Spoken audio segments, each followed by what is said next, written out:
7 straight wins for the Bolts, who are now in first place in the NHL's Eastern Conference. On today's Locked On Lightning, I'm going to tell you the 2 biggest reasons why the Lightning are on a hot streak.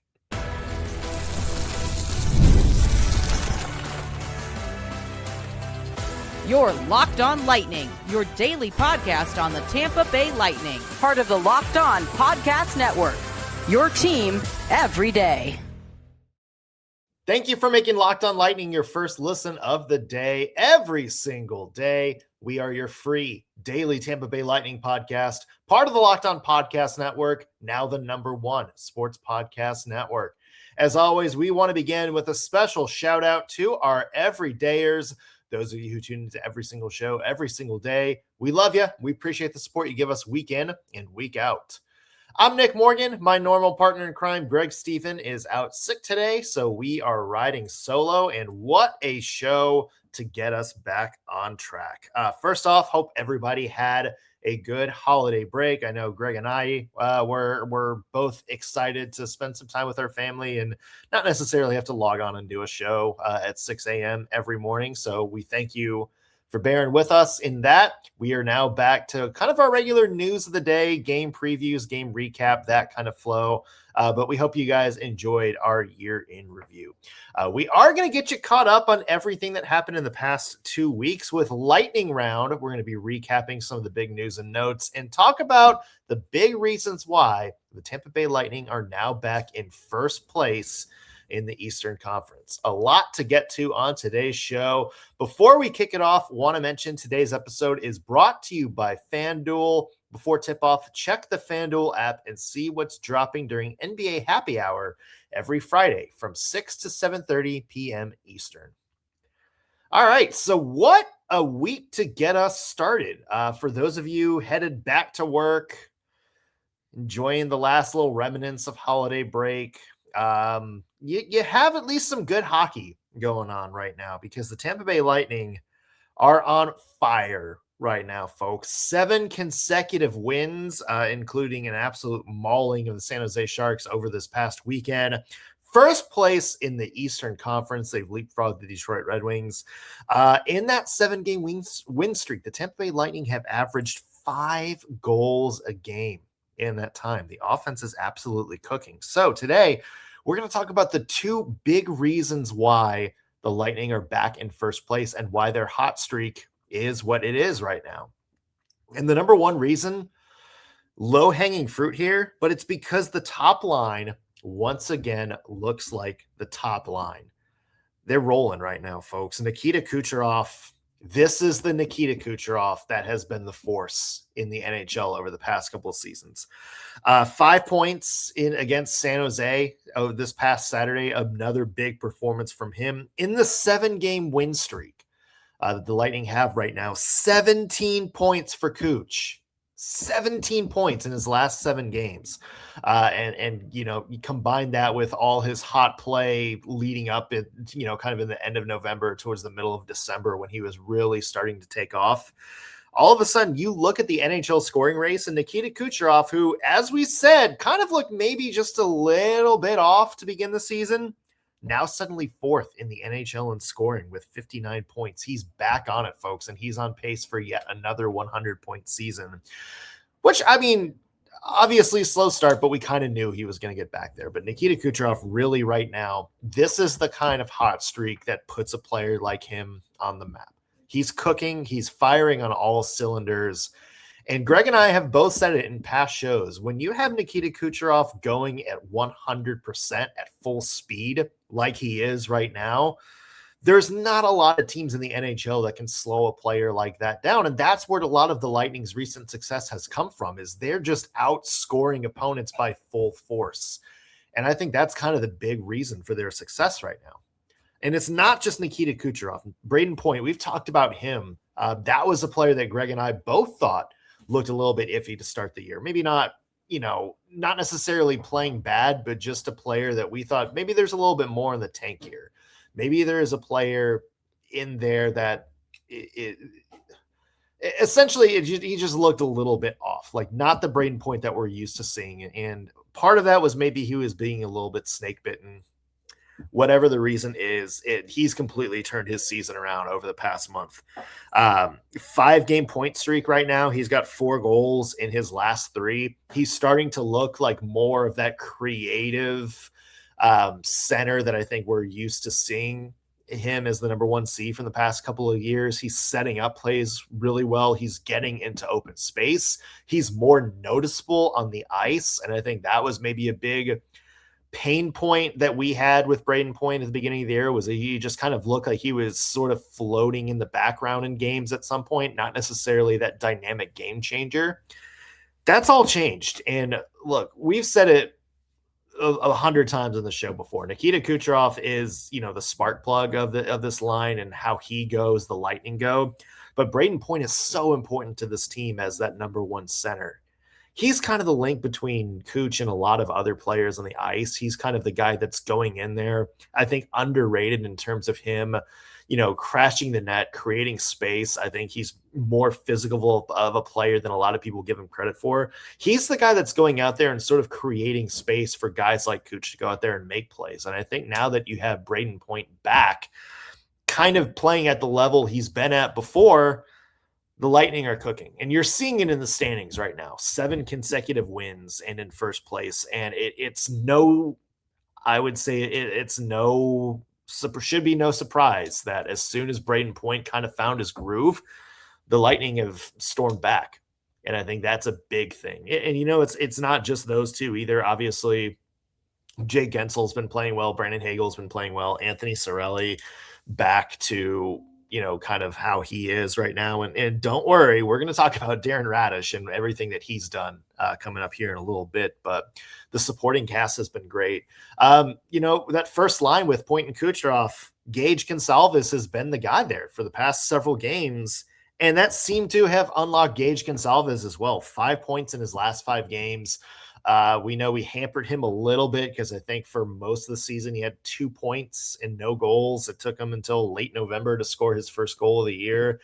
Having Gage back is a big thing. And, he was somebody that Greg and I both circled as a player to take the next step, as a player to kind of be that next big supporting role player for the Tampa Bay Lightning. And, if he's scoring at the rate he is, yeah, that works. I mean, we don't need I would say you don't even need like a 50-point season from Gage Gonsalves. You just need a good little bundle of scoring from there somewhere, maybe 30, maybe 40 points, enough to kind of bridge that gap between the top stars for the Lightning and maybe the rest of the roster, and just fill in some of those gaps. Gage, I think, is a player that can do that, and he's done that this past little bit, and he looks great on that first line. He's got really good chemistry with Point and Kucherov over these past couple of games, and yeah, why not? Sometimes you just need kind of a little bit of a different dynamic from that line. I think there is a little bit of similarity to how he plays and how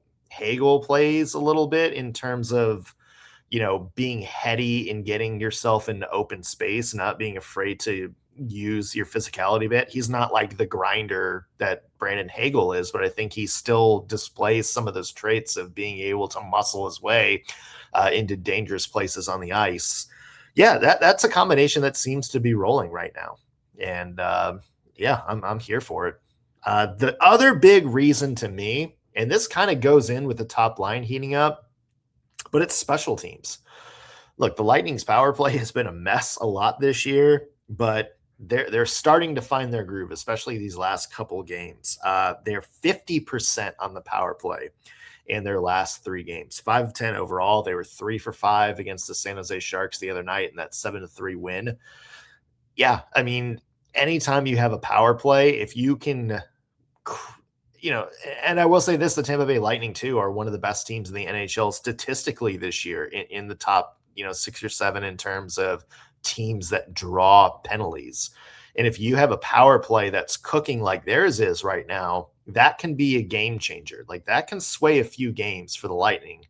And it definitely has so far, because they've won some games thanks to their power play here over this last recent stretch. And look, the penalty kill has been a little bit iffy these past few games, but overall this season, they've also stepped up.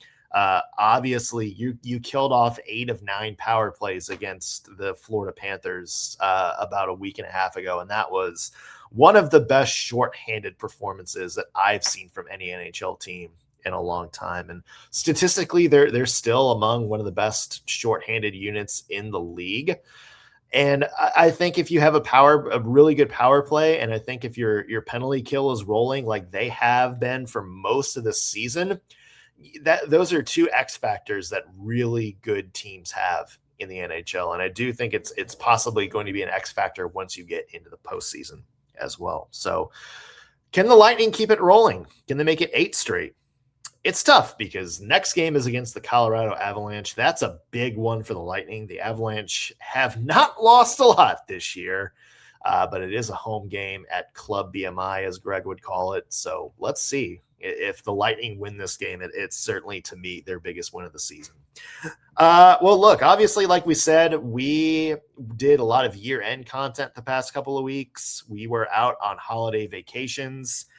So it's time to play some catch-up. Let's do a little bit of a lightning round, including Darren Radish and his big performance against San Jose this past weekend, and maybe a little hint on his future. A lot more coming up when Locked on Lightning continues. Today's episode is brought to you by FanDuel. Fridays already feel different during basketball season, and now FanDuel is making them even better. Every Friday night before the games tip off, FanDuel is giving fans a new way to kick off the weekend with NBA Happy Hour. NBA Happy Hour is your official pregame, a limited time window where special offers drop right inside the FanDuel app before the action starts. Fridays from 6 to 7:30 Eastern have become appointment viewing with NBA Happy Hour. All you have to do is open the FanDuel app during these hours, and you can unlock something new every time. Boost, bonuses, and surprises. And it's easy to check the weekly special before tip-off and make a move before the window closes, right before the games kick off and right before the weekend starts. So before tip-off, check the FanDuel app and see what's dropping during NBA Happy Hour. Every Friday from 6 to 7:30 p.m. Eastern. Little basketball, little action, and a whole lot of Friday energy. That's NBA Happy Hour only on FanDuel, the official sportsbook partner of the NBA. Welcome back to Locked on Lightning. Nick Morgan here. Greg Stephen has the day off. Let's recap some of what we missed during holiday break while we were on vacation. And let's start with the most recent news, which is Darren Radish. Hat trick versus San Jose. 12 goals now on the season. That is tied for Cale Makar for third among NHL D-men. A guy who was healthy scratched a lot at the beginning of the year. A guy that Greg and I wondered preseason whether there was going to be a spot on a team for him long-term as the season went on. Now has 34 points in 35 games. That's 3 away from already his career high in points, which he set last year. Very close to becoming an official point per game player. Which is insane because Darren Radish is looking more and more like a number 1 defenseman with each passing week. And this was a guy who, quite frankly, I didn't think could play defense coming into the season. Obviously, Darren Radish has been a really strong player offensively for the past couple of years for the Tampa Bay Lightning. That much is clear. It is also clear that John Cooper didn't necessarily trust him in defense-first situations. Now, whether that was just because that's not his strong suit, or maybe because, a team with Victor Hedman, Eric Chernak, Ryan McDonough on it, and now JJ Moser, there's more of a, defensive arsenal to choose from. But whatever the reason was, we weren't getting to see Darren Radish chop, his defensive chops a whole lot. And that's all changed here, I think, this season. He's been thrust into the number 1 role kind of based on necessity, but now he's earned it. Now you can look back and say he has earned the ice time that he's getting. He's earned the opportunity he's getting. He's been really good on both ends of the ice. And for Darren Radish to kind of get that hat trick against the San Jose Sharks and get some recognition, not just from the Lightning fans, but I would say people around the league are now starting to take notice of Darren Radish in the season he's having a little bit. It's good to see him, and that's a player that I think has done the work to deserve that. And that's going to make for a really interesting offseason because Darren Radish is an unrestricted free agent and in a very, very, very thin free agent pool. Oh, is he going to have some big offers from somewhere that's not in Tampa? That's going to be $1 million question and one that we might dive into a little bit on tomorrow's show.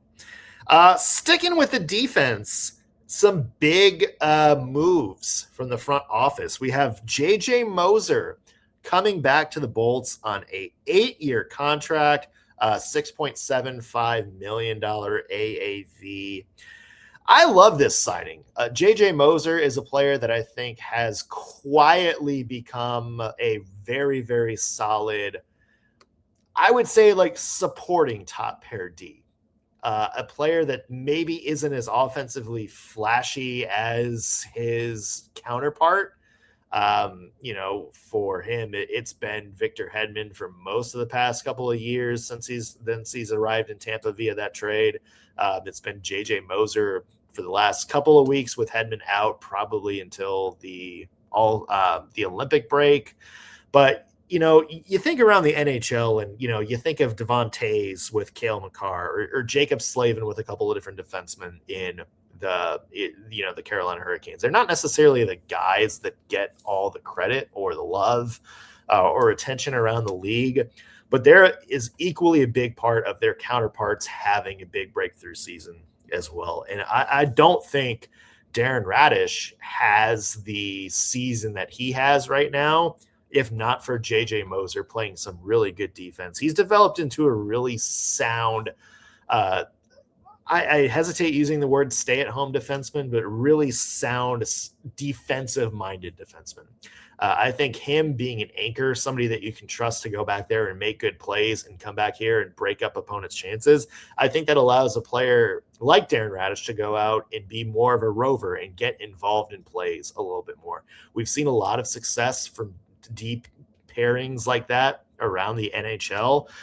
And I think this might be another one. And look, when Victor Hedman comes back, who knows what the alignment is going to be. But I think JJ Moser and Darren Radish, they have something going this year.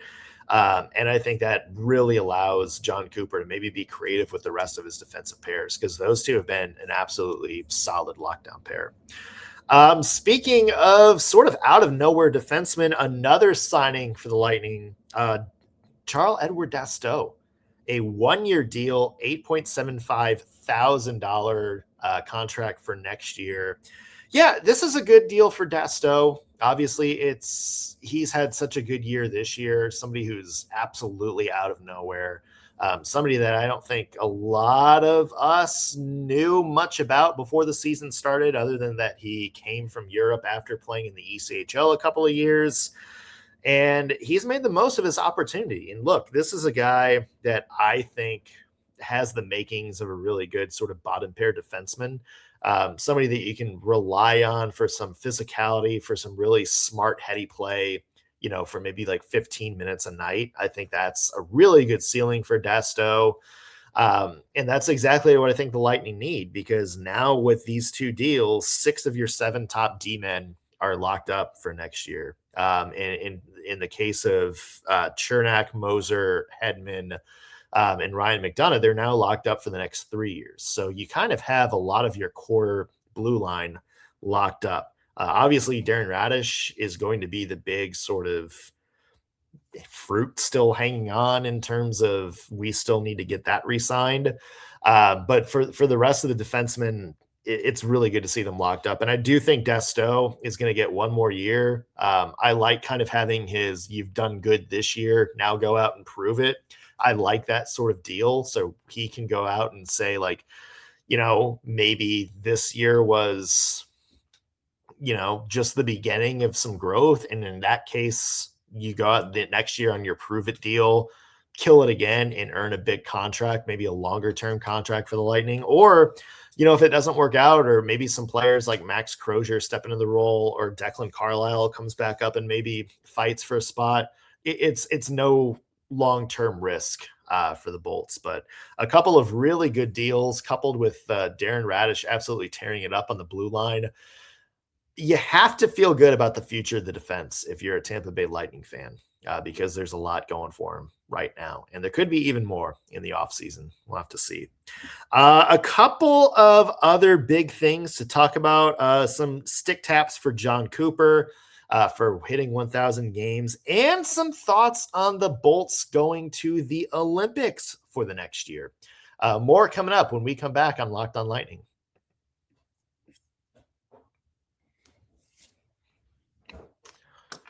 Welcome back to Locked on Lightning. Nick Morgan here. Greg Stephen has the day off. A couple of other quick notes from the past holiday break. Let's talk about John Cooper, who recently celebrated hitting the 1,000 game mark for the Tampa Bay Lightning, honored before the game. A wild stat, 594 wins in his first 1,000 games.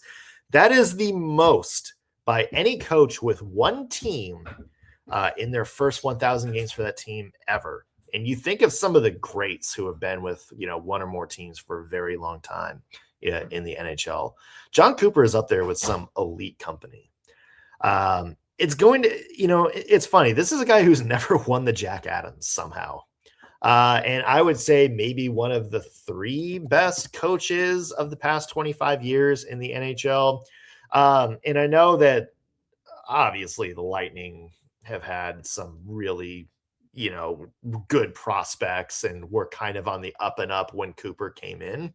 But, it does take, I think, a really good coaching job to put some of those players together. And you look at what John Cooper has done, the way he's brought out some different skill sets of different players, the way he's turned guys like Brandon Hagel, and maybe before him, got somebody like Blake Coleman, have really helped them sort of reinvigorate and refine their games and maybe take their games to a different level. I think John Cooper has done an amazing job, not just for the Tampa Bay Lightning, but in the NHL. Like I said, I think he is one of the best coaches of our generation. And I think when it's all said and done, I look at the Bolts right now, and I think that window to compete is open for, I would say, in the short term, the next 4 or 5 years. John Cooper is going to have a chance to get a lot more wins, maybe another cup. And then I think you really have to start arguing maybe he's one of the best coaches in NHL history. Yeah, I mean, there's not much you can say about Coop, and absolutely godsend for the Tampa Bay Lightning and the job that he's done. Let's talk Olympics, shall we? Some big announcements about the Olympic team over the past week or so, including Jake Guentzel on Team USA. Not really much of a surprise there. Obviously, Jake Guentzel played for USA in the Four Nations Cup just this past year. He's obviously undoubtedly one of the best American players right now. It was just a matter of formality at this point, but obviously seeing Guentzel on the big stage is going to be his first Olympics. It's going to be really cool to see him try to compete for Team USA and really good Team USA too. With Canada's goaltending situation, USA's got a shot. USA's got a shot at maybe pulling a couple upsets here and maybe winning Olympic gold. And it would be cool to see Guentzel be a part of that. The big team standing in their way, obviously, is Canada, a team that already had Brayden Point. He was one of the early players announced for the Canada roster. Anthony Cirelli and Brandon Hagel will be joining them. Again, two players who were on Canada's Four Nations team. They each had a big role with them in their last major tournament. The two guys that I think just, not in terms of just skill level or anything like that, but two players that I think add multiple dimensions to the Canada roster. It's a no-brainer to have both of them on their team as well. Not really any big surprise. One, though, that wasn't on a lot of people's radar was Pontus Holmberg is now joining Victor Hedman on Team Sweden. And I couldn't be happier for Holmberg on this one either. Holmberg, what an addition he's been for the Lightning this season.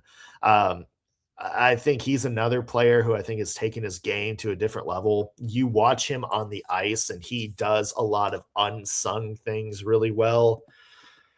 To me, it's good to see him being recognized, and it's good to see him being able to represent his country in the Olympics. So really happy for Holmberg. I hope Victor Hedman is able to play. I hope he comes back 100%. It sounds like the timetable for his injury is going to be right before the Olympic break. So hopefully Hedman will be out there and be able to play, because it's cool to see him, chase an Olympic medal as well. And then obviously that were it for the announcements over the past week, but we still have a lot of other Lightning players on the roster. Eric Chernak is going to be on the roster for Slovakia. That was already announced. Zemgus Girgensons was announced as one of the early roster additions for Latvia. And then Oliver Bjorkstrand was announced for one of the early roster additions for Denmark as well. So a lot of Olympians, and that doesn't include JJ Moser. Switzerland hasn't announced their Olympic roster yet, but it would be absolutely shocking if JJ Moser is not on that roster. And I will say, him and Roman Josi together, that's a very good first pair for Switzerland, because Roman Josi is a player who's kind of like Darren Radish, very heady offensive player, likes to jump in. We might see a little bit of a Tampa Bay Lightning flavor if those two pair up on Switzerland. So yeah, I'm excited for the Olympics to be back. I'm excited to see the Lightning players on there.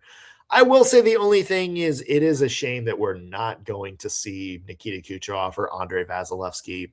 And look, yes, I know that there's some real life stuff going on there that's going to hinder that. And obviously, you really can't argue with the reason that the Russians aren't going to be competing in the Olympics this year. But just from an entertainment value, Nikita Kucherov is a player that would have absolutely loved to see get a chance on, the world's biggest stage. And yeah, I mean, it is tough.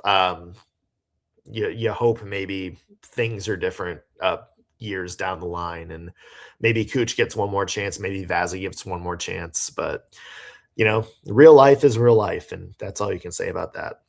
On tomorrow's Locked On podcast, or Locked On Lightning podcast, I should say, a jam-packed show yet again. Obviously, the Lightning are going to be taking on the Colorado Avalanche. That is a big one. Two of the hottest teams in the NHL going at it. If the Lightning win, I dare say probably their best win of the year, if the Lightning can pull it off. And then a couple of big signings on the blue line, as we mentioned. The one who is yet to be re-signed for next year is the guy having the year of his life, Darren Radish. We're going to take an early look at his contract status for next year. What might he be worth? And are there NHL teams out there willing to throw some big money at him in what is a very thin free agent pool? An interesting conversation to be had for sure. That's going to do it for us on today's Locked On Lightning. Thanks for making us your first listen of the day. Back with a new episode tomorrow.